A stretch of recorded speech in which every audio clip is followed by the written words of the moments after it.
बच्चों की पढ़ाई को लेकर आप भी हैं परेशान? परीक्षाओं में कम होते अंकों का नहीं मिल रहा है कोई समाधान? कमजोर हो रही है आपके बच्चों की याददाश्त? नहीं हो रहा है कोई बौद्धिक विकास? तो देर न करें, महामेधा क्रिया को अपनाएं। Science divine mega mind workshop for student. सीखिए सद्गुरु साक्षी श्री के द्वारा विकसित महामेधा क्रिया, जो मस्तिष्क की अनंत शक्तियों का उपयोग कराने की परम वैज्ञानिक विधि है। स्मरण शक्ति, बुद्धिमत्ता एवं एकाग्रता में कई गुना वृद्धि हेतु वैज्ञानिक विधियाँ, परीक्षाओं एवं जीवन में सफलता पाने हेतु साइंस डिवाइन महामंत्र। अधिक जानकारी हेतु साइंस डिवाइन कार्यकर्ताओं से संपर्क करें। बच्चों की पढ़ाई को लेकर क्या आप भी हैं परेशान? परीक्षा में कम होते अंकों का नहीं मिल रहा कोई समाधान? कमजोर हो रही है आपके बच्चों की याददाश्त? नहीं हो पा रहा है उनका बौद्धिक विकास? तो देर न करें, महामेधा क्रिया को अपनाएं। साक्षी श्री की अनुपम सौगात महामेधा क्रिया अब है आपके बच्चों के साथ। महामेधा क्रिया बच्चों में बढ़ाए आत्मविश्वास, सफल बनाए उनका हर प्रयास। महामेधा क्रिया बच्चों की स्मरण शक्ति को बढ़ाकर उनका चहुमुखी विकास करती है, जिससे आपके बच्चे बनते हैं होनहार। आमतौर पर एक व्यक्ति अपनी कुल बौद्धिक क्षमता का 5 से 7% ही उपयोग कर पाता है। यहाँ तक कि एल्बर्ट आइंस्टाइन जैसे बड़े से बड़े वैज्ञानिक भी अपनी बौद्धिक क्षमता का मात्र 15% ही प्रयोग कर पाते थे। शेष मस्तिष्क का अधिकांश हिस्सा अप्रयुक्त रह जाता है। मानव मस्तिष्क के इसी सूक्ष्म हिस्से को जागृत करती है महामेधा क्रिया। महामेधा क्रिया के नियमित अभ्यास से मस्तिष्क के अंदर की ग्रे सेल्स की क्षमता बढ़ जाती है। इससे मस्तिष्क क्षमता में आई वृद्धि के साथ जब बच्चे कोई भी पाठ याद करते हैं तो उन्हें वो आसानी से याद हो जाता है और देखते ही देखते दिनों दिन वे अपनी मस्तिष्क क्षमता का अधिकतम उपयोग करने लगते हैं। इसका नतीजा उनके परीक्षा परिणामों में साफ दिख जाता है। महामेधा क्रिया एक आधुनिक वैज्ञानिक तकनीक है जो विद्यार्थियों को सफलता के शिखर तक ले जाती है। इसके साथ ही महामेधा क्रिया अधिकांश नेत्र विकारों को दूर कर आंखों पर लगे चश्मे से भी मुक्ति दिलाती है। विद्यार्थियों की याददाश्त बढ़ाने के साथ साथ महामेधा क्रिया उन्हें जानलेवा मादक पदार्थों जैसे ड्रग्स, शराब और धूम्रपान की बुरी लतों से भी मुक्ति दिलाती है। तो आइए अनुभव कीजिए अपने अंदर की शक्ति का।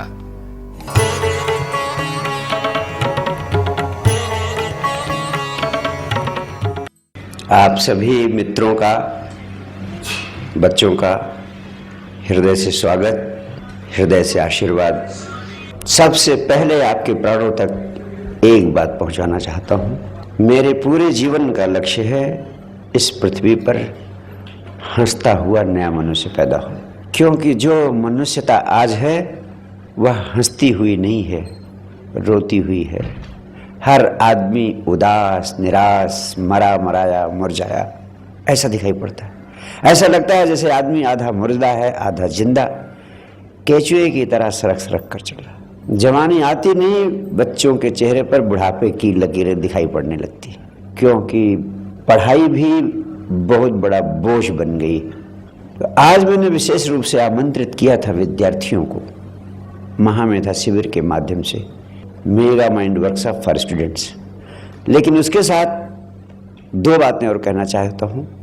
मैंने आमंत्रित किया था उनके पेरेंट्स को भी, गार्जियंस को, जो उनके साथ आ सकें, ताकि वे उस दिशा में स्वयं भी समझ लें और बच्चों का मार्गदर्शन कर सकें। तीसरी बात, ऐसे लोग जो विद्यार्थी नहीं हैं किंतु अपनी ब्रेन पावर, मेधा शक्ति, अपनी स्मरण शक्ति और बुद्धिमत्ता, इंटेलिजेंस को बढ़ाने में तत्पर हैं, इच्छुक हैं, वो किसी भी वर्ग के लोग हों, उन सब के लिए इस शिविर का लाभ प्राप्त हो सकता है। तो सबसे पहले बता दूं कि आप तीनों प्रकार के लोगों को इस शिविर का लाभ प्राप्त होगा। अपने अपने ढंग से अपने लाभ की चीजें आप इसमें से प्राप्त कर लेंगे। आपको कोई प्रयास नहीं करना है, सिर्फ मुझे सुनना है हृदय खोलकर।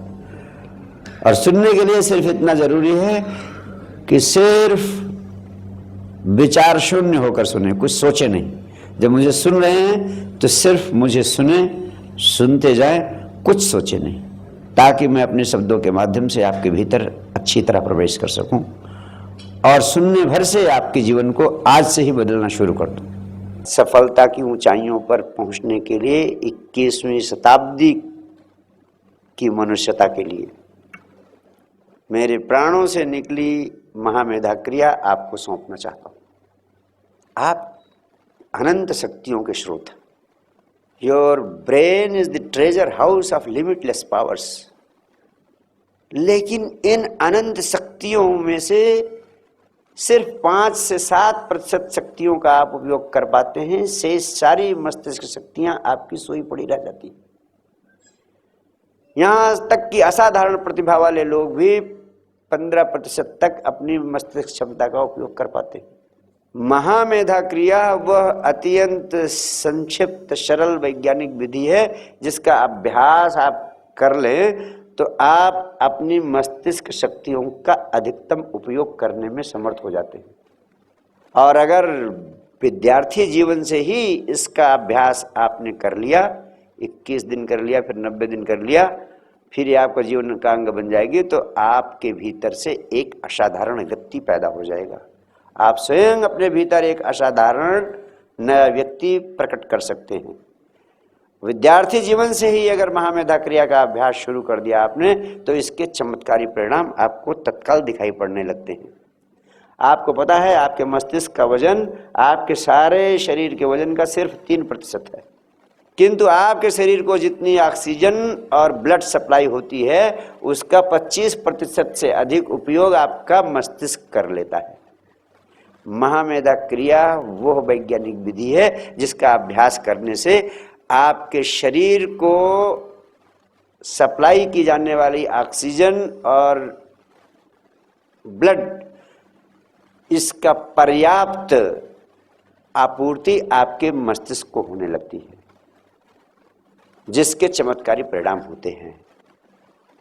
अगर इसी की कमी हो जाए, आपके मस्तिष्क को 25% की आपूर्ति ना हो ऑक्सीजन की और ब्लड सप्लाई की, तो विद्यार्थियों में अनिद्रा, डिप्रेशन, हीनता का भाव, तरह तरह की बीमारियां आने लगती हैं, नेत्र विकार पैदा होने लगते हैं। वैज्ञानिक यहाँ तक आज इस निष्कर्ष पर पहुंच गए हैं कि तमाम तरह की कैंसर जैसी जो बीमारियां हैं वो भी सिर्फ इसलिए होती हैं कि आपके मस्तिष्क को पर्याप्त मात्रा में रक्त की आपूर्ति और ऑक्सीजन की आपूर्ति नहीं हो पाती है। महामेधा क्रिया वो वैज्ञानिक विधि है जो आपके मस्तिष्क की आवश्यकता के अनुरूप रक्त की आपूर्ति और ऑक्सीजन की आपूर्ति, supply of blood and supply of oxygen सुनिश्चित करती है। तीसरी महत्वपूर्ण बात है कि आपके मस्तिष्क में 10 से 15 बिलियन न्यूरॉन्स हैं जो अत्यंत सूक्ष्म हैं, very minute, 15 to 20 million neurons. और आपको पता है एक पिन के सिरे पर 20,000 से अधिक न्यूरॉन्स समाहित हो सकते हैं, ये इतने सूक्ष्म होते हैं। अब इस संबंध में दूसरी बात आपसे कहना चाहता हूं, न्यूरॉन्स की संख्या से नहीं बल्कि न्यूरॉन्स के इंटरकनेक्शंस की संख्या से आपकी बुद्धिमत्ता निर्धारित होती है। कोई विद्यार्थी कितना इंटेलिजेंट है, कितनी विजडम है उसके भीतर, कितना पावर ऑफ मेमोरी है उसकी, ये निर्धारित होती है कि कितने अधिक इंटरकनेक्शंस ऑफ न्यूरॉन्स उसके मस्तिष्क में हैं। इंटरकनेक्शंस ऑफ न्यूरॉन्स को हम साइनाप्सिस कहते हैं, वैज्ञानिक साइनाप्सिस कहते हैं इंटरकनेक्शंस ऑफ न्यूरॉन्स को। महामेधा क्रिया वो वैज्ञानिक विधि है जिसके अभ्यास से इंटरकनेक्शंस ऑफ न्यूरॉन्स में कई गुना बढ़ोतरी होने लगती है, जिसके परिणाम स्वरूप विद्यार्थी की पावर ऑफ मेमोरी और पावर ऑफ इंटेलिजेंस में कई गुना वृद्धि होने लगती है, यानी वो अपनी छिपी हुई मस्तिष्क शक्तियों का अधिकतम उपयोग करने में सक्षम हो जाता है।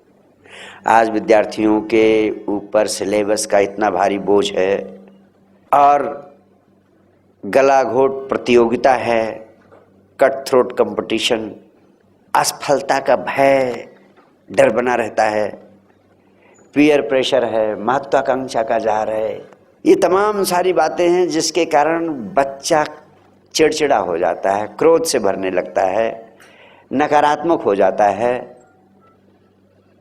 माँ बाप को लगता है कि ये कंट्रोल में नहीं है, जबकि उसके मूलभूत कारण शिक्षा व्यवस्था और इन सारी परिस्थितियों से जुड़े हुए हैं। उसके भीतर हीनता का भाव होने लगता है, डिप्रेशन, तनाव घेरे रहता है उसे। इससे बचना जरूरी है। महामेधा क्रिया के अभ्यास से जो सबसे महत्वपूर्ण परिणाम होता है, एकाग्रता और विचार शून्यता फलित होती है। एकाग्रता और विचार शून्यता अपने आप फलित होती है इसके अनुभव से, इसके अभ्यास से। और एकाग्रता और विचार शून्यता का परिणाम होता है कि अपार बुद्धिमत्ता का विस्फोट होता है। आप हैरान होंगे, ज्यादा सोच विचार चिंतन करने से नहीं, विचार शून्यता के क्षणों से गुजरने पर बुद्धिमत्ता का विस्फोट होता है। और ये विचार शून्यता महामेधा क्रिया के अभ्यास से बड़ी सरलता से विद्यार्थी के जीवन में प्रकट होती है। आज का विद्यार्थी जब परीक्षा का भय, सिलेबस का बोझ, महत्वाकांक्षा का जहर, गला घोट प्रतियोगिता और इन सब उलझनों से ग्रस्त होता है, तब परेशान होकर वो धूम्रपान करने लगता है, मद्यपान करने लगता है, ड्रग्स लेने लगता है या अन्य अनेक प्रकार की बीमारियों का शिकार हो जाता है। महामेधा क्रिया का अभ्यास करने से आपके भीतर एक एंडोर्फिन नामक रसायन का स्रवण होता है, सिक्रीशन होता है, जो अकारण विद्यार्थी को आनंद में रखने लगता है। उसके भीतर एक मौज, एक आनंद का भाव, एक मस्ती का भाव भरने लगता है उस रसायन के सिक्रीशन से। तो बच्चा अपने आप अगर इन गलत नशों का शिकार है तो उनसे मुक्त हो जाता है, अगर शिकार नहीं है तो निश्चित रूप से इस क्रिया के अभ्यास से वो बच्चा कभी नशीले पदार्थों के सेवन का शिकार हो ही नहीं सकता है। इसके अलावा इस क्रिया का अभ्यास करेंगे तो आप पाएंगे कि all sorts of eye disorders, आँख से संबंधित हर प्रकार की बीमारियां अपने आप दूर हो जाती हैं और विद्यार्थियों की आंखों पर लगा चश्मा भी उतर जाता है। तो ये महत्वपूर्ण बातें हैं। इसके साथ साथ जो आधुनिक युग की सबसे बड़ी बीमारी है, आज का जीवन तनाव से भरा हुआ है, जिंदगी तेज रफ्तार है। उस तेज रफ्तार जिंदगी का सबसे महत्वपूर्ण परिणाम, डायरेक्ट बाय प्रोडक्ट है कि आदमी 24 घंटे तनाव की जिंदगी जी रहा है। उस तनाव से मुक्त करने की रामबाण औषधि है महामेधा क्रिया। और शरीर से गहरे तल पर जो बीमारियां पहुंच जाती हैं, यानी मन के तल पर और आत्मा के तल पर जो बीमारियां पहुंच जाती हैं, जिनका मेडिकल साइंस में कोई इलाज नहीं है। हजारों लोग मेरे पास आ चुके हैं जो कहते हैं गुरुजी मेडिकल साइंस ने डिक्लेयर कर रखा है, कोई परेशानी नहीं, सारे चेकअप सब सही आते हैं, लेकिन नींद नहीं आती है, सिर का दर्द नहीं जाता है, आलस घेरे रहता है। इन बीमारियों का इलाज जो शरीर से गहरे तल पर पहुंच गई हैं, मेडिकल साइंस के पास कोई इलाज नहीं है। उसका एकमात्र इलाज है 21वीं शताब्दी के आदमी के लिए, वो इलाज है महामेधा क्रिया। तो हर विद्यार्थी को, हर गार्जियन को सबसे अपील करता हूं कि महामेधा क्रिया का अभ्यास अवश्य करें। तो और अंतिम बात जो महामेधा क्रिया के संबंध में कहना चाहता हूं वो ये है कि आप सबकी सांस लेने की विधि बिल्कुल गलत है। All of you are breathing too shallow and too quick. आपकी सांस बहुत उथली और बहुत तेज चलती है, जिसके कारण हर व्यक्ति 10 से 15 साल पहले मौत के मुंह में चला जाता है, सिर्फ एक कमी के कारण कि आपका सांस लेने का तरीका गलत है।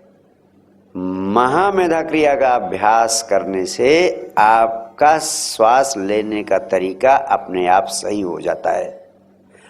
यानी आपकी सांस अपने आप लंबी और गहरी होने लगती है, जिसका डायरेक्ट परिणाम है कि पहली बात तनाव जिंदगी से खत्म होता है, दूसरी बात एक एक विद्यार्थी की, एक एक व्यक्ति की जिंदगी 10 से 15 साल अधिक हो सकती है, 10 से 15 साल उम्र बढ़ सकती है सिर्फ महामेधा क्रिया का नियमित अभ्यास करने से।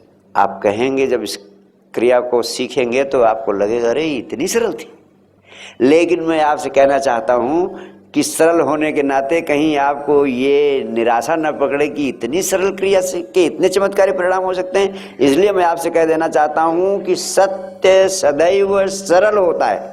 मैंने सारी जटिलताओं को बाहर कर दिया है, सिर्फ सत्य को उसमें रखा। कहते हैं झारखंड जैसे इलाके में एक मल्टीनेशनल कंपनी ने बहुत बड़ा कारखाना लगाया। उस कारखाने की सबसे कीमती मशीन काम करते करते एक दिन बंद हो गई। बहुत ठीक कराने की कोशिश की गई, मशीन नहीं ठीक की जा सकी। बहुत दूर दूर से मिस्त्री बुलाए गए, सब फेल हो गए। कहते हैं फिर दिल्ली से एक मिस्त्री बुलाया गया। उस मिस्त्री ने जाकर मशीन का मुआयना किया, अपने किट से एक टूल किट से एक हथौड़ी निकाली, उस मशीन पर एक जगह ठोका, कुछ नहीं हुआ। दूसरी जगह ठोका, कुछ नहीं हुआ। फिर तीसरी जगह ठोका और तीसरी जगह ठोकते ही मशीन चल पड़ी। फिर चेक करके देखा गया मशीन पूरी तरह ठीक हो चुकी थी। कंपनी के मैनेजर ने कहा आपको बहुत बहुत धन्यवाद, आपने इतना बड़ा काम किया।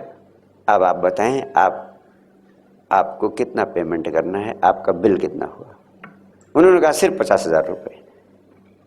सारे कंपनी के लोग चौंक गए। उन्होंने कहा आपने, सबके मन में यही सवाल उठ रहा था मन ही मन, किया तो कुछ नहीं, खाली 3 जगह ठोका और 50,000 मांग रहा। उन्होंने कहा कि सर आप आइटम वाइज बिल दे दीजिए ताकि हम एमडी साहब से कह सकें कि आपने क्या क्या सामान लगाया, उसकी कितनी कीमत थी और कितना आपका मेहनताना हुआ, लेबर चार्ज सब अलग अलग। कहने लगे अगर आप आइटम वाइज बिल चाहते हैं तो मैं दिए देता हूँ। लेबर चार्ज में मैंने 3 जगह tapping at 3 places on the machinery, 3 जगह ठोकना, इसके 1 रुपये। Item number 2 for knowing where to tap, for knowing where to tap, इस जानकारी के लिए कि कहाँ कहाँ ठोकना है, इसके 49,999 रुपये। उसने कहा ये 1 रुपये तो मैं छोड़ सकता हूँ, लेकिन 49,999 रुपये नहीं छोड़ सकता हूँ, क्योंकि इसी ज्ञान के लिए तो मैंने अपनी पूरी जिंदगी कुर्बान कर दी, यही जानकारी हासिल करने के लिए। तो महामेधा क्रिया वो वैज्ञानिक विधि है जिससे आपके शरीर के किन बिंदुओं पर चोट पहुंचानी है, ठोकना है, जिससे ऊर्जा का विस्फोट हो जाए। और इसका अभ्यास करने के बाद पाएंगे कि ये तो वैसे ही सरल थी जैसे 3 जगह ठोकने से मशीन स्टार्ट हो गई।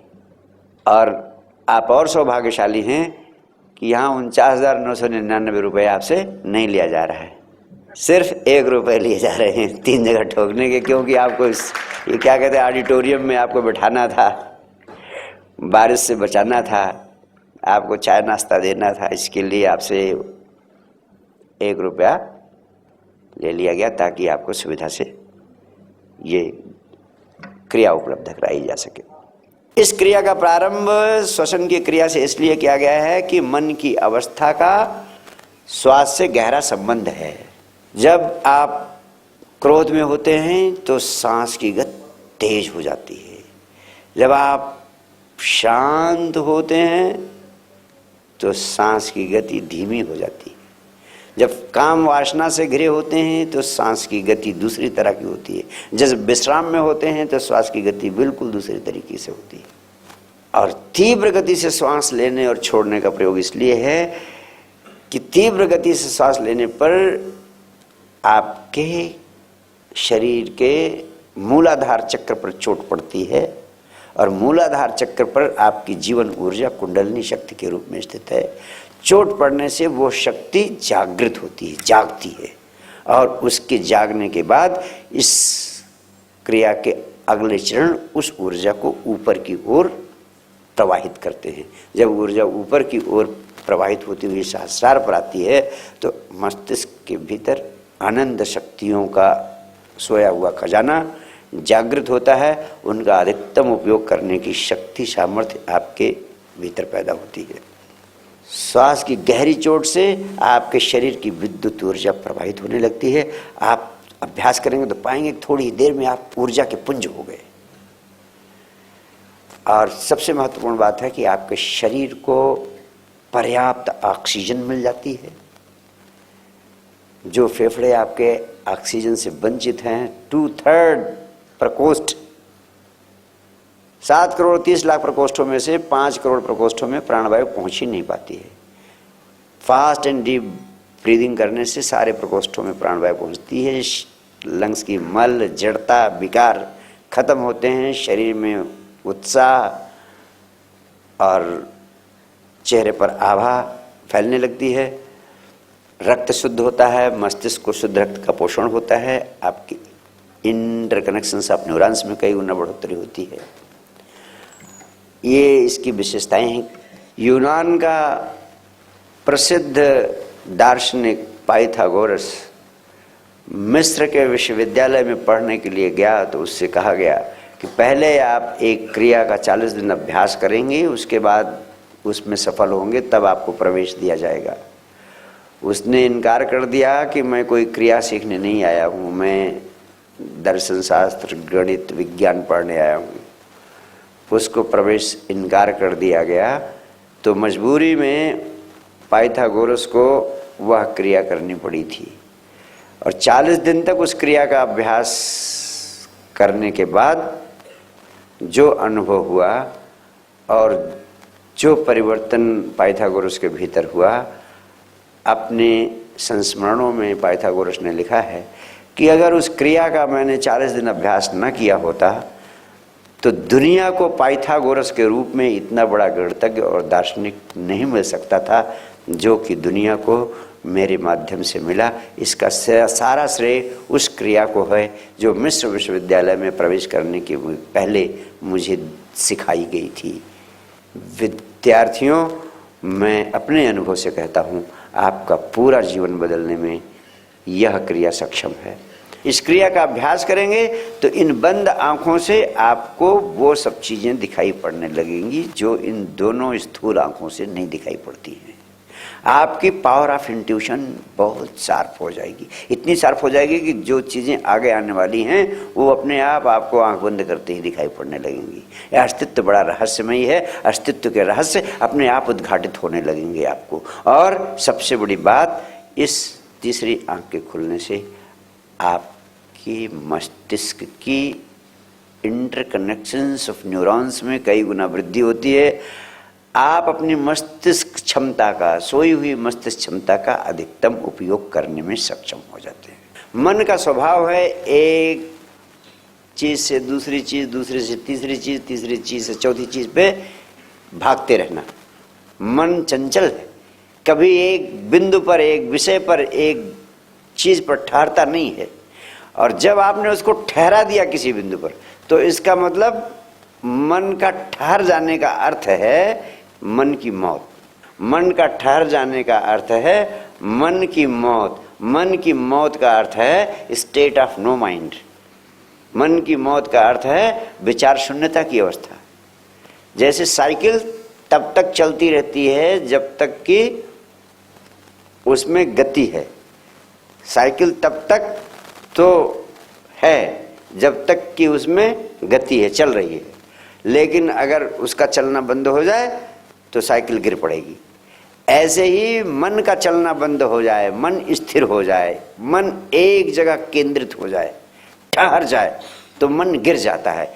हमेशा आपके भीतर एक आंतरिक संवाद चलता रहता है। उस इनर चैटर को खत्म करने के लिए इस क्रिया का अभ्यास करते हैं।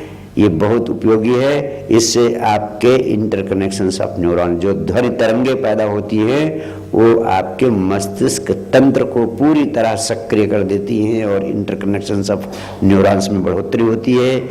ईयर, नोज, थ्रोट तीनों के लिए बहुत उपयोगी है।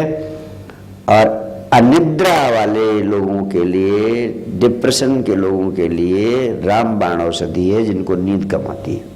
तमाम लोगों से मैं मिल चुका हूं और मेरा निष्कर्ष है कि पृथ्वी पर 99% से अधिक लोग ध्यान के नाम पर वही करते हैं जो ध्यान का बिल्कुल उल्टा है। किसी देवी देवता या गुरु की प्रतिमा पर, चित्र पर ध्यान केंद्रित करना ध्यान नहीं है। और अधिकांश लोग ध्यान के नाम पर यही करते हैं, किसी देवी देवता या गुरु के चित्र को बंद आंख से ध्यान करते हैं और उसी में डूबे रहते हैं।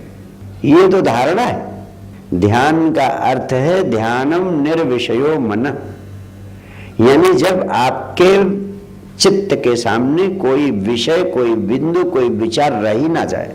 यानी meditation means A state of thoughtlessness, विचार शून्यता की अवस्था में होना ही ध्यान। ध्यान का दूसरा अर्थ है अक्रिया, यानी स्टेट ऑफ नो एक्शन। दूसरे शब्दों में ध्यान का अर्थ है टोटल रिलैक्सेशन, समग्र विश्राम की अवस्था, परिपूर्ण विश्राम की अवस्था। जब आप ना तो शरीर से कुछ कर रहे हैं और ना ही मन से कुछ कर रहे हैं। When you are doing nothing physically or mentally, that state of doing nothing is the state of being in meditation. जब ना तो शरीर से कुछ कर रहे हैं, ना मन से कुछ कर रहे हैं, उस कुछ ना करने की अवस्था में होना ही ध्यान है। कई लड़कियां मेरे पास आती है, कहती हैं गुरुदेव मैंने सोच समझ के प्यार किया है, लड़के के पास अपनी कोठी हुई है, बंगला है, फैक्ट्री है, फिर भी घर वाले नहीं मान रहे। आप जरा उन्हें समझा दो, गुरुदेव आप समझा देंगे तो मान जाएंगे वो। हमें इतनी बेवकूफ थोड़ी हूं, मैंने सोच समझ के प्यार किया, यहां से किया, खोपड़ी से। प्यार भी खोपड़ी से हो रहा आजकल।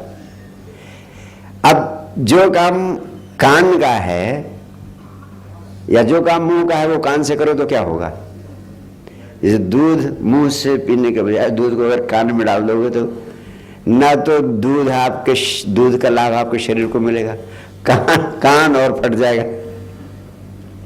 इसीलिए आदमी तनाव में है, उपद्रव में है, अशांत है, क्योंकि जो काम हृदय का है वो बुद्धि कर रही है। 99% काम बुद्धि से हो रहा है।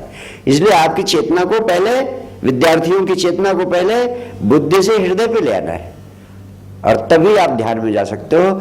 ध्यान है तो सब कुछ, ध्यान नहीं तो कुछ भी नहीं।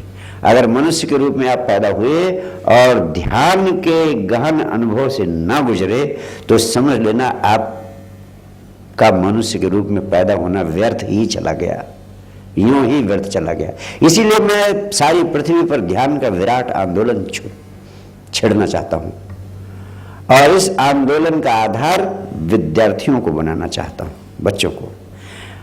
बचपन से ही ध्यान और प्रेम की दीक्षा, ध्यान के अनुभव से गुजरता है व्यक्ति तो स्वाभाविक संपदा हाथ में क्या लगती है पता है? प्रेम।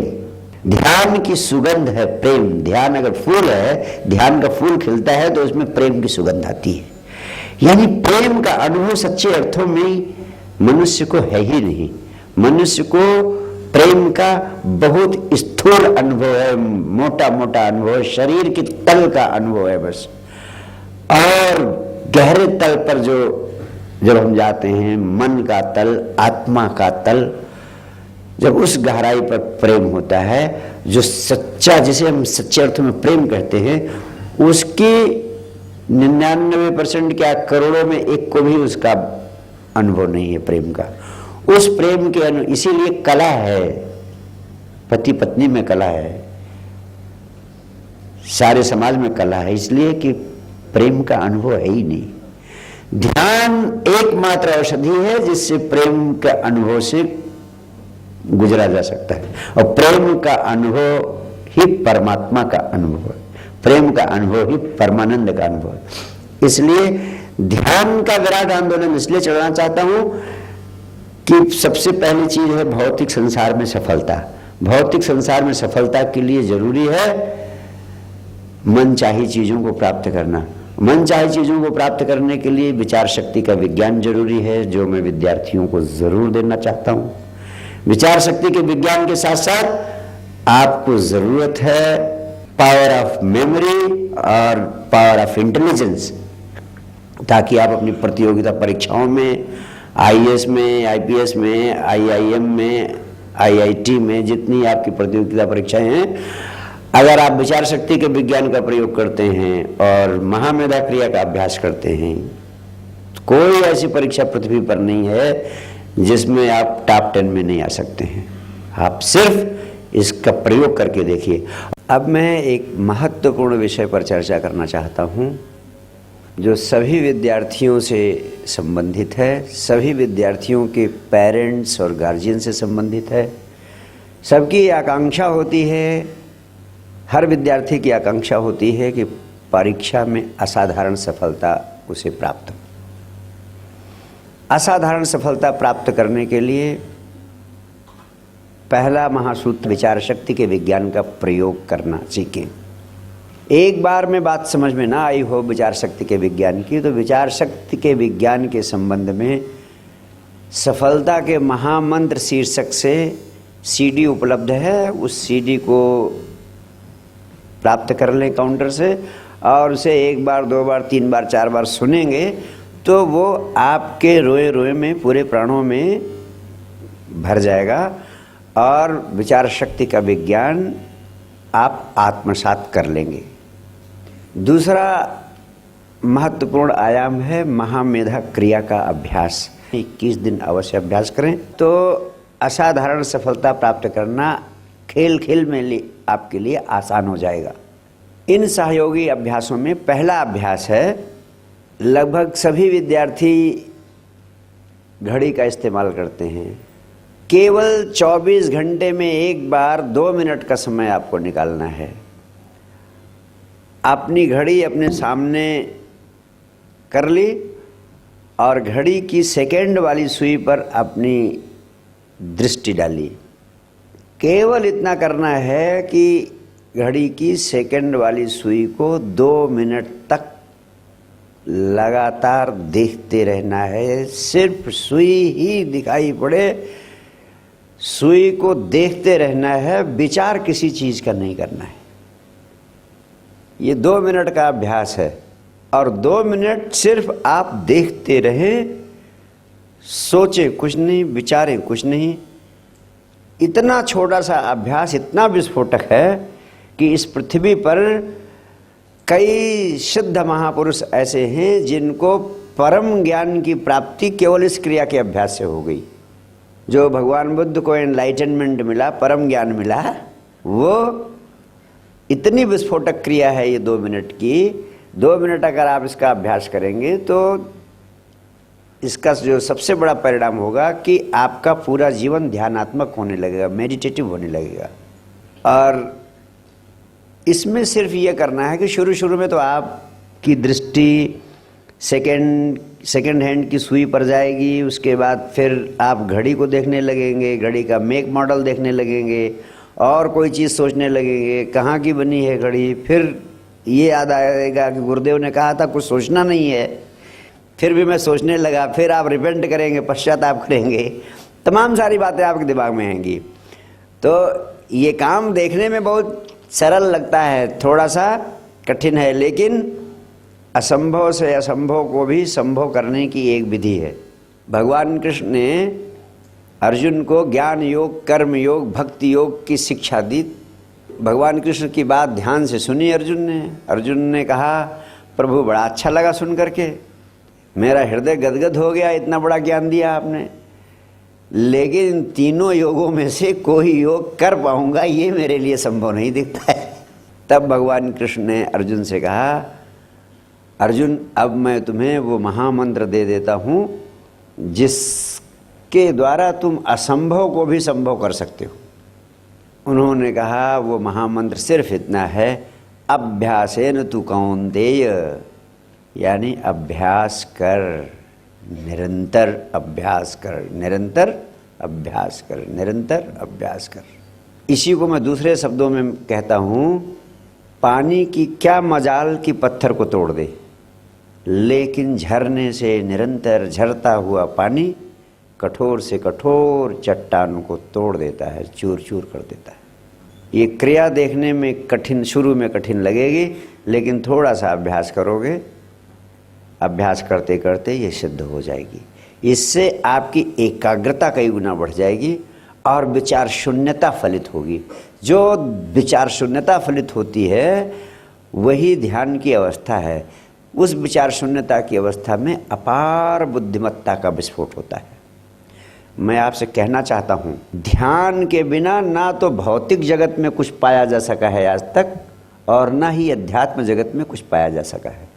ध्यान के बिना ना तो विज्ञान के जगत में आज तक कुछ पाया जा सका है, ध्यान के बिना ना तो अध्यात्म के जगत में कुछ पाया जा सका है। भारत को दुनिया का धर्मगुरु सिर्फ इसलिए कहा गया, पहली कौम हैं हम जिसने दुनिया को ध्यान का विज्ञान दिया, और इसी कारण हम दुनिया में धर्मगुरु कहे गए, और कोई दूसरा कारण नहीं था। मंदिर मस्जिद गुरुद्वारे तो सारी पृथ्वी पर हुए, धर्म ग्रंथ तो सारी पृथ्वी पर हुए, पैगंबर और अवतार तो सारी धरती पर हुए, लेकिन यही एक चीज़ थी जो हमने दुनिया को एकमात्र अनुदान के रूप में उपलब्ध कराई, वह था ध्यान। इसीलिए मैं सारी पृथ्वी पर विराट आंदोलन ध्यान का चलाना चाहता हूँ, वो भी विद्यार्थियों से शुरू करना चाहता हूँ। अगर विद्यार्थियों ने इसे आत्मसात कर लिया तो पूरी पृथ्वी पर नई मनुष्यता पैदा हो सकती है। नई मनुष्यता मीन्स हंसती हुई मनुष्यता, हंसता हुआ मनुष्य। तो इस क्रिया का अभ्यास करने से आपकी एकाग्रता बढ़ेगी। विचार शून्यता जब के क्षण आते हैं तो अपार बुद्धिमत्ता का विस्फोट होता है। जितने वैज्ञानिक पृथ्वी पर हुए हैं, जिन्होंने बड़े बड़े आविष्कार किए हैं, उन सब ने ये कहा कि ये आविष्कार उन्होंने किया नहीं, उनसे हो गया, यानी ये ज्ञान उनके भीतर से प्रकट हुआ। कैसे हुआ इसको नहीं बता सके। वो कहते हैं कि ये आ गया, हम तो केवल माध्यम थे। और वास्तव में स्थिति है कि जब वो गहनता से वो डूब गए उस विषय पर, विचार शून्य हो गए, तो उस विचार शून्यता में अस्तित्व उनके माध्यम से प्रकट हुआ। जब विचार शून्यता के अनुभव से व्यक्ति गुजरता है तो उसका तार अस्तित्व से जुड़ जाता है, और अस्तित्व से तार जुड़ने पर जो इन साधारण आँखों से दिखाई नहीं पड़ता वो दिखाई पड़ने लगता है। जिस अनुभव को आपने कभी कल्पना नहीं की, उस अनुभव से आप गुजरने लगते हैं। तो वैज्ञानिक भी परम ध्यान की अवस्था में ही बड़े बड़े आविष्कार कर सके, बड़ा बड़ा योगदान दे सके, और इसीलिए उन्होंने सारा श्रेय अंत में दिया कि अस्तित्व ने उनका उपयोग किया, उनके माध्यम से वो ज्ञान उतरा। और उस अवस्था को प्राप्त करने के लिए एक छोटी सी विधि आपको बनाता हूँ। इसके लिए आपको कोई प्रयास नहीं करना है। Steering for 2 minutes at the second hand of your watch. अपनी घड़ी की सेकंड की सुई पर 2 मिनट लगातार देखने का अभ्यास करिए कि सिर्फ सुई ही दिखाई पड़े, सुई सुई सुई, सुई के अलावा और कुछ दिखाई न पड़े। जहाँ आते जाते उठते बैठते क्लास में कहीं भी इसका अभ्यास करें। 1 बार 2 बार 3 बार, कम 1 बार भी कर लेते हैं डेली तो बहुत, 90 दिन तक लगातार अभ्यास करिए। ये विधि आपको, आपके जीवन को पूरा पूरा बदल देगी। आपका कंसंट्रेशन कई गुना बढ़ जाएगा, एकाग्रता कई गुना बढ़ जाएगी, और आपकी पावर ऑफ मेमोरी और इंटेलिजेंस अपने आप कई गुना बढ़ जाएगी। पावर ऑफ मेमोरी के संबंध में दूसरी महत्वपूर्ण बात यह है कि अस्तित्व का एक अद्भुत नियम है, किसी चीज़ का प्रयोग करो तब वो बनी रहती है, सुरक्षित रहती है। प्रयोग ना करो तो वो नष्ट होने लगती है, क्षीण होने लगती है। दूसरे शब्दों में इसे कहते हैं यूज इट और लूज इट। अगर किसी चीज़ का उपयोग नहीं करोगे तो वो नष्ट हो जाएगी। जैसे कहते हैं कि कार अगर घर में खड़ी खड़ी पड़ी रही तो नष्ट ही हो जाएगी, खराब ही हो जाएगी, इसलिए कहते हैं उसको चलाते रहना चाहिए। ऐसे शरीर के जिस अंग का प्रयोग ना करिए, क्यों आपको एक्सरसाइज करने को कहा जाता है, हर चीज़ का प्रयोग। आप अपनी याददाश्त को, पावर ऑफ मेमोरी को यूज करने का अभ्यास करें। अब समय ऐसा आ गया है कि लोग ब्रेन पर, दिमाग पर जरा भी जोर नहीं डालना चाहते, सब चीज़ फीड कर लेते हैं।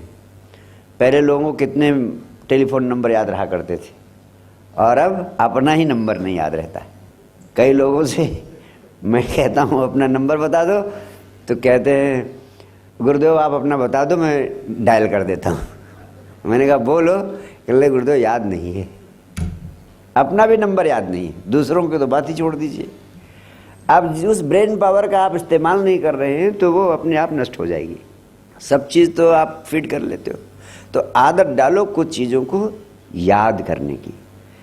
आप बाजार जाते हैं तो फट से लिख लेते हैं क्या क्या करना है, 1 2 3 4 4 10 सामान लिखना है, 10 सामान लाना है तो लिस्ट बना लेते हैं।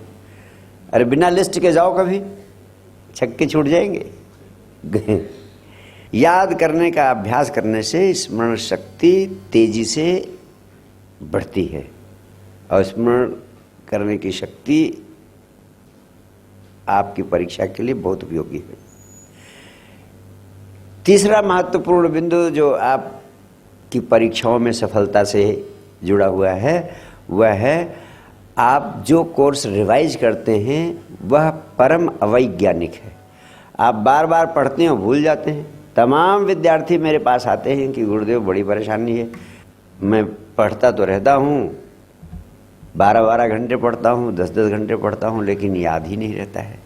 तमाम पेरेंट्स की परेशानी है, वो शिकायत करते हैं कि गुरुदेव लड़का पढ़ता तो है लेकिन उसको याद नहीं रहता है।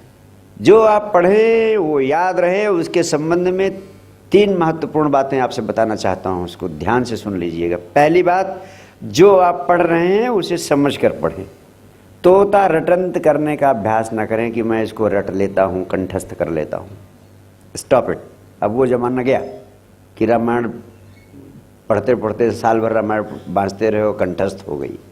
अब उतना समय नहीं, आपको तो एक ही क्लास में रामायण जैसी 100 किताबें पढ़नी हैं। कितनी कंठस्थ करोगे आप, वो भी 2-4 महीनों में, 6 महीनों में। इसलिए पहला सूत्र है कि जो भी पढ़ रहे हैं उसको पढ़ते समय समझ समझ कर पढ़ें, समझ में आ जाए, रटने की कोशिश ना करें। दूसरा, किसी भी चीज़ को याद करने की एक वैज्ञानिक विधि है, इस पर बड़ा वैज्ञानिक शोध हुआ है, वो आपको समझाना चाहता हूँ। वैज्ञानिक कहते हैं कि कोई भी चीज़ आप पढ़ते हैं तो उसका रिवीजन 24 घंटे के अंदर एक बार ना कर लिया आपने तो 24 घंटे के बाद उसका भूल जाना निश्चित है। तो जो चीज़ आपने पढ़ी है प्रयास करें कि 24 घंटे खत्म होते होते एक बार सरसरी तौर पर फिर उसको रिवाइज कर लें। यानी within by the end of 24 hours first revision must take place. दूसरे, जो आपने एक बार रिवाइज कर लिया 24 घंटे के भीतर, bye the end of 7 days वो 7 दिन तक रहेगा आपके मेमोरी पावर में, उसके बाद वो निश्चित रूप से मिट जाएगा, भूलता चला जाएगा। इसलिए दूसरा revision bye the end of 7 days कर लेना जरूरी है। उस चीज़ को within 7 days, bye the end of 7 days एक बार दोबारा सरसरी तौर पर पढ़ लेना है। और इस बार दोबारा जब रिवीजन करेंगे तो मुश्किल से 10-15 मिनट में वो आपका पढ़ा हुआ मैटर आपके लॉन्ग टर्म मेमोरी में चला जाएगा। वो फिर हमेशा हमेशा के लिए आपके लॉन्ग टर्म मेमोरी में चला जाएगा, हमेशा हमेशा के लिए आपको याद हो जाएगा, फिर उसको वो आपको भूलेगा नहीं। और तो ये 2 महत्वपूर्ण प्रिंसिपल है। पहला, first revise it by the end of 24 hours and second revision must take place by the end of 7 days. Then the thing will go into your long term memory. हमेशा हमेशा के लिए आपकी स्मृति का अंग बन जाएगी। और तीसरी बात है, जो महत्वपूर्ण चीज़ें आपको याद करनी हैं, रात में जब आप सोने जा रहे हैं उसके पहले एक बार रिवाइज कर लें, तब वो जैसा मैंने बताया था आपके सबकॉन्शियस मेमोरी में चला जाता है। जो चीज़ सबकॉन्शियस मेमोरी में चली जाती है वो फिर कभी नहीं भूलती। तो जितनी महत्वपूर्ण चीज़ें आप ज़रूरी समझते हैं उनके main points while going to bed at night, उस समय आधे घंटे के भीतर में उनको रिवाइज करके तब आप बिस्तर पर सोने जाएं। इस संबंध में चौथी महत्वपूर्ण चीज़ आपसे कहना चाहता हूँ कि जब भी आप पढ़ने का काम करते हैं, अध्ययन का काम करते हैं, तो हर लगभग 1 घंटे की स्टडी के बाद 10 मिनट का ब्रेक जरूर करें।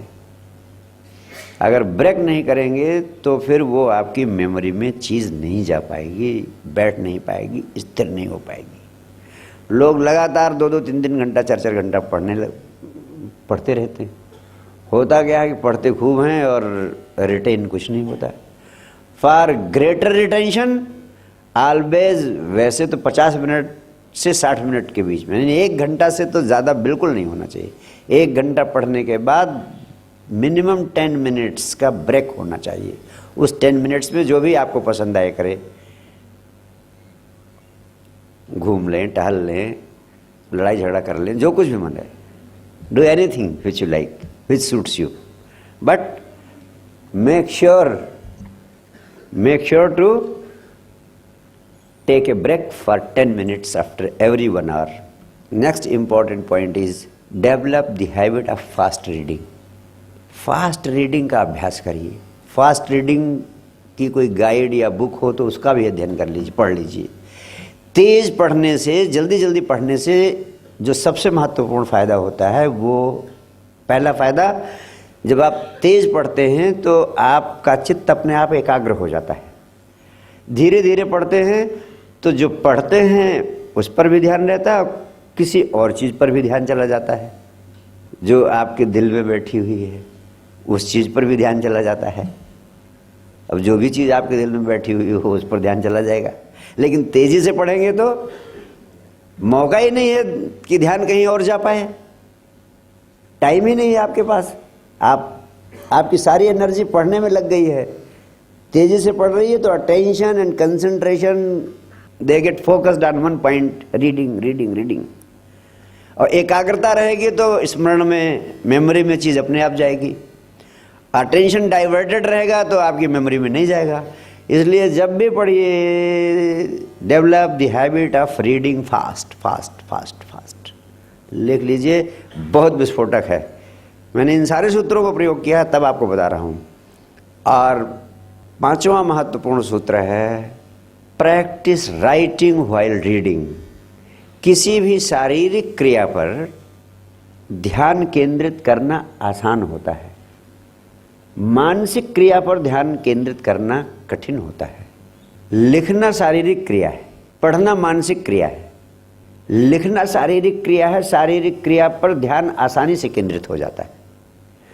अतः पढ़ते समय जो पढ़ रहे हैं उसको आप लिखते जाने का भी अभ्यास करें तो एकाग्रता कई गुना बढ़ जाती है और जो भी चीज़ आप लिख रहे हैं वह आपके मेमोरी का पार्ट बन जाती है, आपके स्मरण शक्ति का स्मरण का अंग बन जाती है और वो फिर आपको भूलती नहीं, वो धीरे धीरे लॉन्ग टर्म मेमोरी में चली जाती है।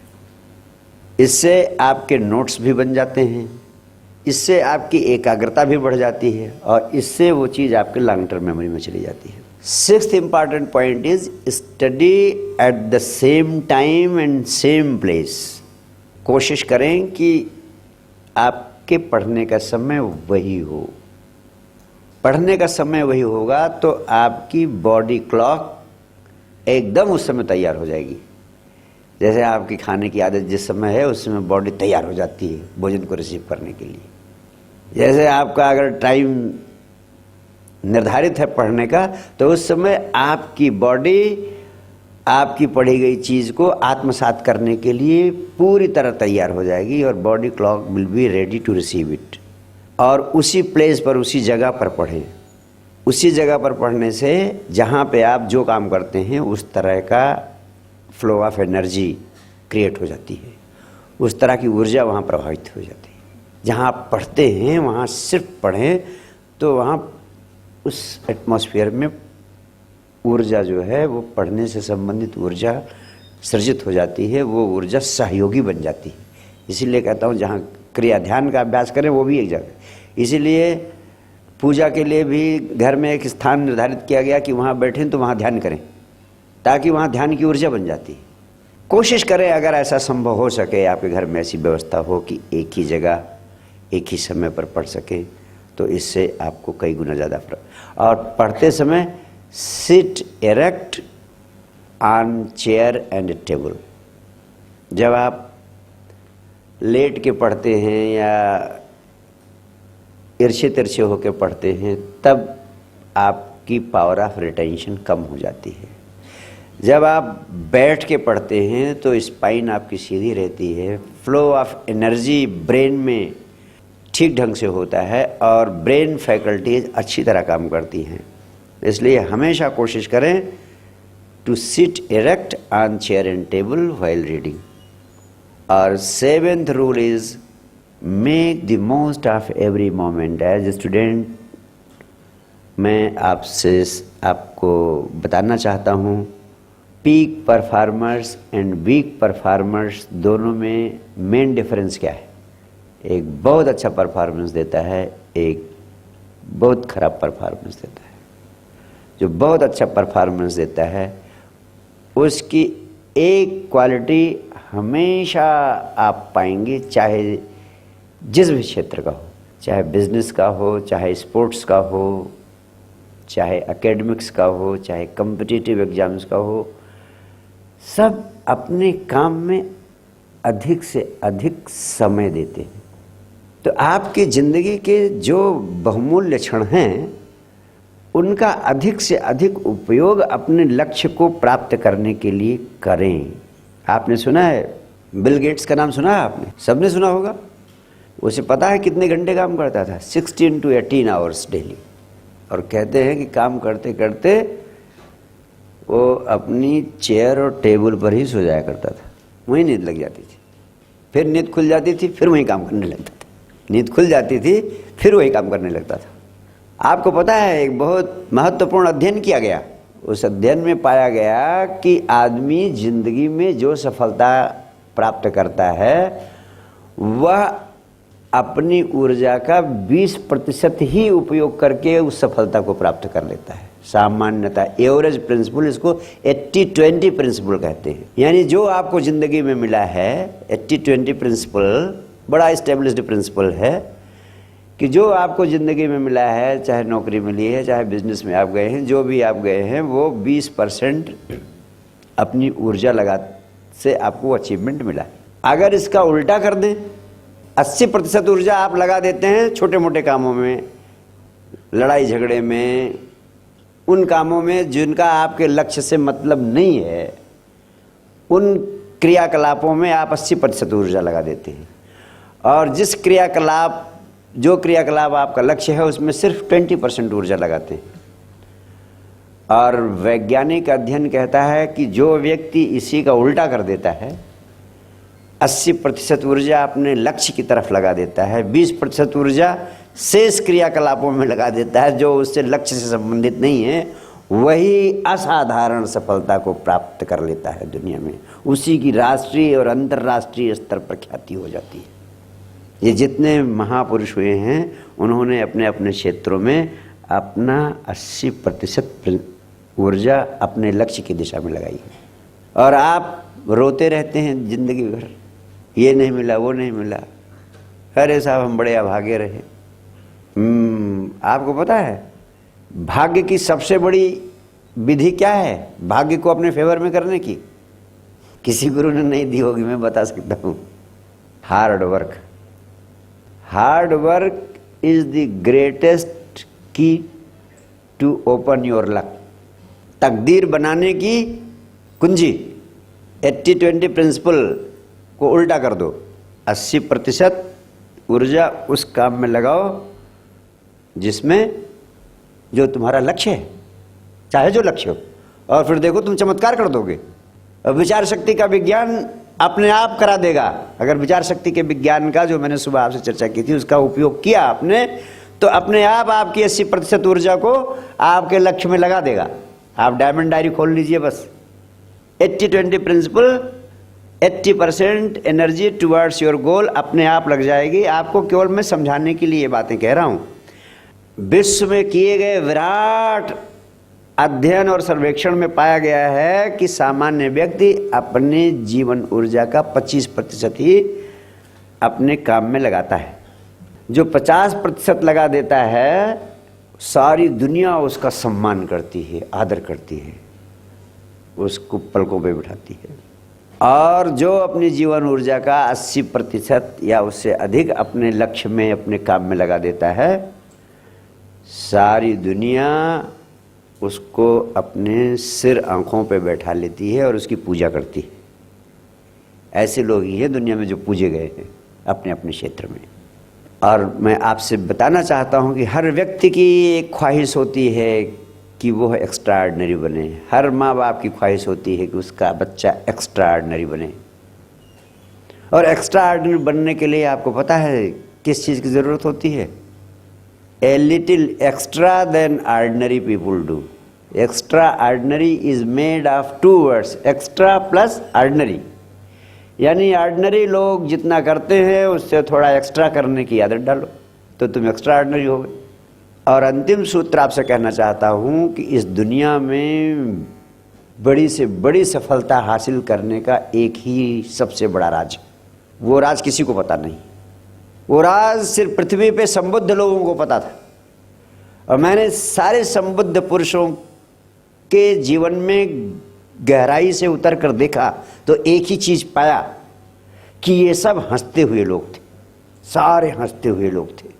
अगर तुम्हें जिंदगी में असाधारण सफलता की ऊंचाइयों को प्राप्त करना है तो हंसते हुए जीना सीखो। वैज्ञानिकों ने अपने अध्ययन में पाया है कि जब तुम हंसते हुए होते हो, आनंदित होते हो, प्रसन्न होते हो, तो उन्होंने अपने वैज्ञानिक परीक्षणों में पाया है कि आपकी जीवन ऊर्जा नीचे से ऊपर की तरफ मस्तिष्क की ओर प्रवाहित होने लगती है। जब मस्तिष्क की ओर प्रवाहित होगी तो मस्तिष्क तंत्र सक्रिय होता है।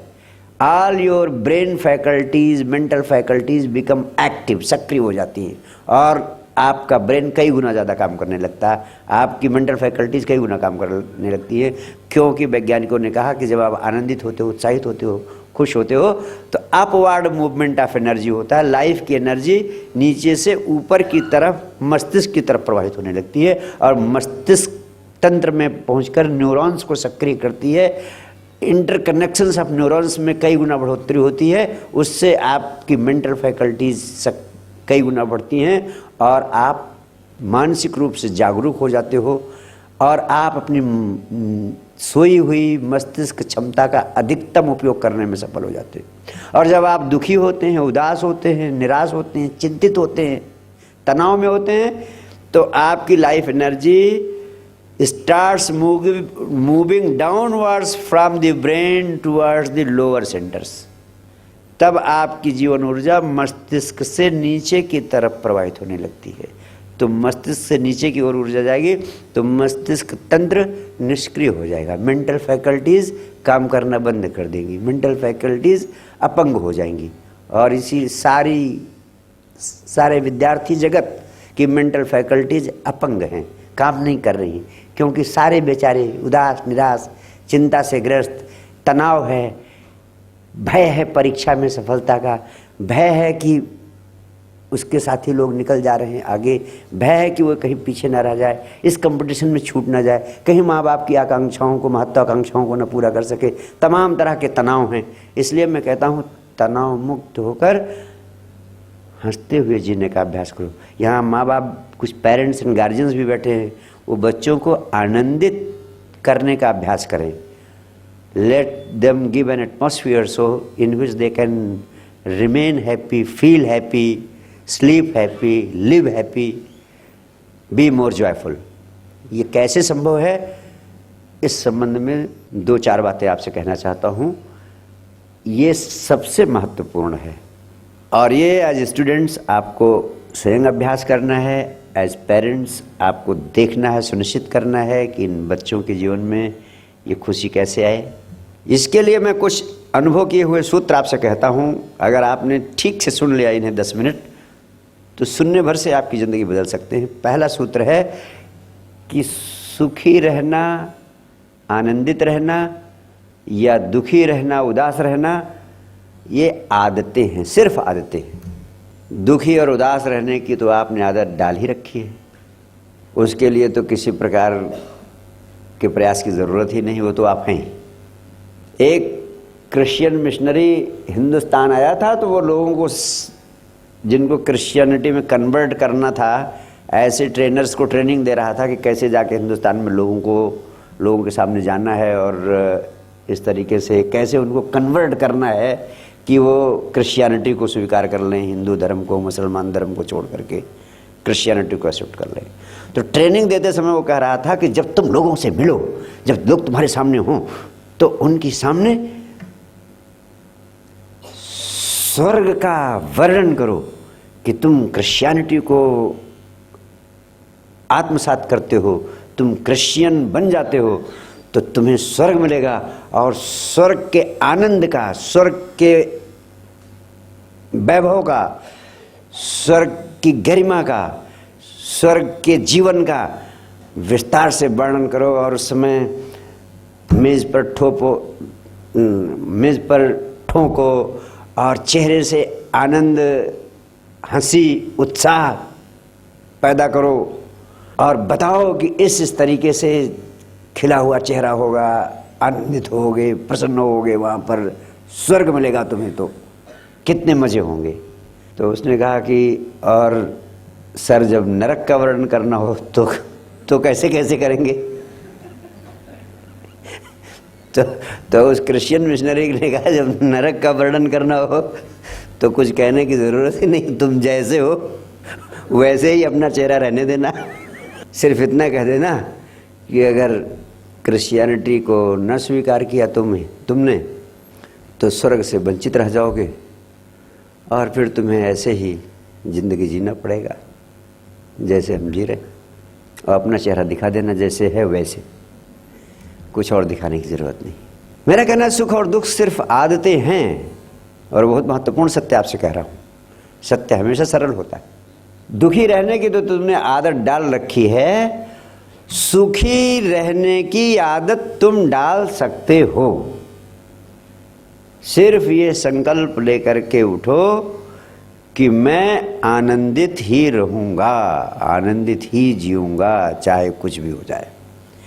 एक 100 साल के बूढ़े आदमी का जन्मदिन मनाया जा रहा था, क्योंकि वो 100 साल की उम्र पूरी कर चुका था। बड़े धूमधाम से लोग उसका जन्मदिन मना रहे थे। एक नौजवान खड़ा होकर के पूछता है, सर मैं आपसे जानना चाहता हूँ कि आखिर आपकी इतनी लंबी उम्र, और इस लंबी उम्र के अलावा आज भी आपके चेहरे पर इतनी आभा है, इतना आनंद है, इसका राज क्या है?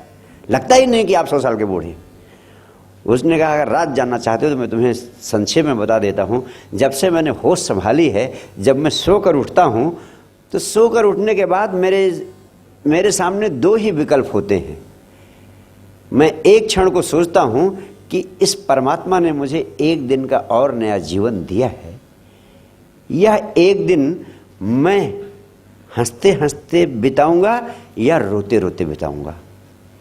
और मैं सोचता हूँ कि पता नहीं इस एक दिन के बाद फिर ज़िंदगी को और नया दिन मिले या न मिले, इसलिए मैं निर्णय लेता हूँ कि आज का दिन मैं हंसते हंसते जीऊँगा।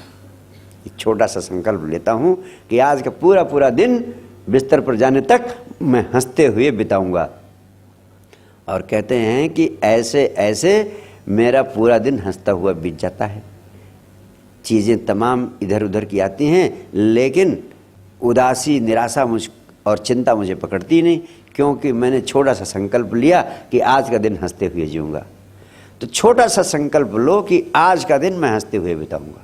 छोटे छोटे संकल्पों से ही पूरा जीवन, विराट जीवन बड़ा हो जाता है। आज एक दिन जिंदगी का महत्वपूर्ण दिन है, इसे हंसते हुए जीऊँगा।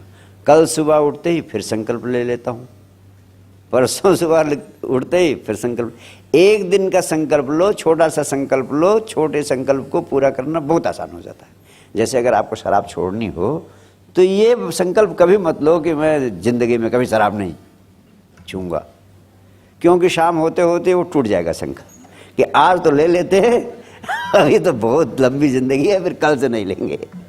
ये संकल्प लो कि आज के दिन मैं शराब नहीं पीऊंगा, तो आपके मन में, आपकी प्राणों में ऊर्जा आएगी, भाई मैंने तो आज का ही दिन, एक ही दिन का संकल्प लिया है। तो एक दिन का संकल्प है, बाकी तो पूरी जिंदगी पड़ी है, देखा जाएगा। आज नहीं पीते हैं, बड़े आसानी से तुम निभा लोगे, नहीं पियोगे। कल आ जाए, कल फिर सवेरे संकल्प ले लो, चलो जैसे कल पूरा, आज एक दिन का और संकल्प लेता हूं। मनोवैज्ञानिक कहते हैं कि 21 दिन अगर आपने लगातार अपना संकल्प निभा लिया एक एक दिन का करके, तो आपकी आदत पड़ जाएगी, फिर आपकी आदत पड़ जाएगी, और 90 दिन तक आपने निभा लिया तो आपका स्वभाव बन जाएगा, फिर आप जिंदगी में कभी शराब नहीं पिएंगे। और मैंने कई लोगों की ऐसे छुड़वा दी है एक एक दिन करके। छोटा संकल्प लो, उसे पूरा कर दो, तो आपके भीतर ये संकल्प शक्ति भी आ जाती है कि मैं तो संकल्प लेता हूं, पूरा कर लेता हूं। आत्मविश्वास बढ़ जाता है, और दूसरी बात आदत बन जाती है। तो 21 दिन आप, आज दिन भर आनंदित रहूंगा, आज दिन भर आनंदित रहूंगा, 21 दिन अभ्यास कर लो तो आदत पड़ जाएगी। ये तो बीमारी है, चिंतित रहना, दुखी रहना, ये तो बीमारियां हैं, आपने पकड़ रखी हैं। छोड़ो तो एक झटके में छूट गई। क्या, किस लिए दुखी होना, किस लिए चिंतित होना? छोटी सी जिंदगी है, पता नहीं कब दाएं बाएं हो जाओ, पता नहीं कब साइलेंट हो जाओ, पता नहीं कब ऑफ हो जाओ, किसी का कुछ ठिकाना है। मिला होगा, इतना अनमोल जीवन मिला है, इस अनमोल जीवन का एक ही रास्ता है, हंसते हुए जी लो। भगवान कृष्ण ने धर्म का संदेश सारी दुनिया में दिया। उस संदेश का सार क्या है पता है तुम्हें? अगर भगवान कृष्ण ने जो कुछ गीता में कहा है उसका सार कहना हो तो सिर्फ भगवान कृष्ण की प्रतिमा को एक बार देख लो। होठों पर हो बांसुरी, पैरों में हो नृत्य, जीवन में भरा हो गीत और संगीत, इसके अलावा और कुछ नहीं है धर्म की परिभाषा। यही है गीता का सार, सारे अध्यात्म का सार, सारे धर्म का सार। और एज स्टूडेंट्स मैं आपसे कहना चाहता हूं, तुम हंसते हुए जीने का अभ्यास करो। और हंसते हुए जीने का अभ्यास ये कैसे सरलता से संभव होता है, हो सकता है, इसका महामंत्र आपको समझाना चाहता हूं। इसका महामंत्र है बेशर्त आनंदित जीवन जीने का अभ्यास करो। Practice, try to practice unconditional happiness, यानी अपनी हैप्पीनेस पर कोई शर्त न लगाओ। लोग कहते हैं कि पहले मेरा 90% प्लस आ जाए तब आनंदित होऊंगा। कोई कहता है मेरी कंपनी का टर्नओवर इतना करोड़ हो जाए तब मैं आनंदित होऊंगा। मेरे जीवन का अनुभव, पृथ्वी के सभी एनलाइटेंड संबुद्ध लोगों के जीवन का अनुभव, वो तुम्हें बताना चाहता हूं। उनका कहना है पहले तुम आनंदित हो जाओ, फिर जो जो तुम चाहते हो वो सब अपने आप तुम्हें मिलता चला जाएगा, अपने आप तुम्हें मिलता चला जाएगा। तुम उल्टा चलते हो, इसीलिए तुम्हें नहीं मिलता है। You are moving in the wrong direction, move in the right direction. तुम्हें जितना धन चाहिए, जितना पद चाहिए, जितनी प्रतिष्ठा चाहिए, वो सब तुम्हें अपने आप मिलती चली जाएगी, बशर्ते कि तुम पहले प्रसन्न हो जाओ, आनंदित हो जाओ, आनंदित जीवन जीना सीख लो। जीसस क्राइस्ट का अद्भुत वचन है, seek first the kingdom of God, all else shall follow, all else shall follow. पहले तुम प्रभु के राज्य में प्रवेश करो, यानी पहले तुम आनंदित हो जाओ, ऑल एल्स शैल फॉलो। से सारी चीजें जो जो तुम्हें चाहिए वो सब अपने आप पीछे पीछे चली आएंगी। बड़ा अद्भुत वचन है, और यही बात भगवान बुद्ध ने भी कही है, यही बात गीता में भी कही गई है। तुम आनंदित तो हो जाओ। ये आनंदित जीवन जीना ही धर्म है, अध्यात्म है। मंदिर मस्जिद गुरुद्वारे के चक्कर काटना नहीं है धर्म। उदास निराश आदमी मंदिर मस्जिद जाता है तो उनको भी अपवित्र कर देता है। और अगर तुम हंसता हुआ आनंदित जीवन जीना शुरू कर दिए तो एक अद्भुत घटना घटेगी। तुम्हारा घर ही आश्रम बन जाएगा, शरीर ही मंदिर बन जाएगी, और सांस सांस प्रार्थना बन जाएगी। अलग से बैठकर पूजा पाठ करने की जरूरत भी नहीं रह जाएगी। ये मैं वचन देता हूँ, ये अभ्यास करके देखो। This is the practice of my life. मैं कोई पूजा नहीं करता हूँ, मेरे गुरु ने कभी पूजा करने के लिए कहा ही नहीं। जीवन ही पूजा।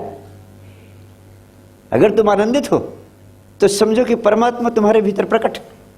क्योंकि परमात्मा कोई दाढ़ी मूछ वाला व्यक्ति नहीं सातवें आसमान पर बैठा हुआ जो तुम्हारे आरती उतारने से गिड़गिड़ाने से खुश हो जाएगा और कहेगा जो चाहो वरदान मांग लो। इस अस्तित्व की परम ऊर्जा जिसे हम परमात्मा की संज्ञा देते आए हैं, परम शांति, परम आनंद, परम मौज के रूप में ही मनुष्य के जीवन में प्रकट होती है। इसीलिए हमने, हमारे अध्यात्म के वैज्ञानिकों ऋषियों ने उसे कहा परमानंद, आनंदगन, सच्चिदानंद, यानी वो आनंद के रूप में ही है। तो अगर तुम आनंदित हो तो समझना कि तुम परमात्मा के निकट हो, अगर तुम आनंदित हो तो समझना कि परमात्मा तुम्हारे भीतर प्रकट है साक्षात। इसीलिए संत कबीर ने कहा, मन ऐसो निर्मल भयो जैसो गंगा नीर, पाछे पाछे हरि फिरें कहत कबीर कबीर। यानी मैं इतना आनंदित हूँ कि परमात्मा खुद मेरे पीछे पीछे भाग रहे, हे कबीर रुको, हे कबीर रुको, पाछे पाछे हरि फिरें कहत कबीर कबीर। अरे तुम आनंदित हो जाओ। जब परमात्मा भागा चला आता है आनंदित व्यक्ति के पास, तो धन पद प्रतिष्ठा तो बहुत छोटी चीजें हैं, तो अपने आप भागती हुई चले आएंगी तुम्हारे पास। और लेकिन ये इतनी बड़ी संपदा है कि इसके सामने सारी संपदा फीकी पड़ जाती है। अरबों करोड़ों खरबों की संपदा फीकी पड़ जाएगी अगर आनंद की संपदा तुम्हें मिल गई तो। और वही संपदा मैं तुम्हें दे सकता हूँ। इसलिए मैं तुमसे कहना चाहता हूँ कि तुम आनंदित होकर जीने का अभ्यास करो। अभ्यास, ये अभ्यास साध्य है। जैसे मैंने कहा, पानी की क्या मजाल कि पत्थर को तोड़ दे, किंतु झरने से निरंतर झरता हुआ पानी कठोर से कठोर चट्टान को तोड़ देता है। तुम्हें लगता होगा कठिन है, कैसे मैं अभ्यास, कैसे आनंदित हो सकता हूँ। मैं कहता हूँ अभ्यास करो, अभ्यास करो। असंभव भी संभव हो जाता है अभ्यास करने से। तो आपने पूरे मन से, पूरे प्राणों से मेरी बातें सुनी। ये बातें आपको हर तरह से उपयोगी होंगी, आपके लिए हर तरह से परिणाम देने वाली होंगी, परीक्षाओं में आपको असाधारण सफलता दिलाएंगी। अभ्यास करें। बहुत बहुत प्यार, बहुत बहुत धन्यवाद।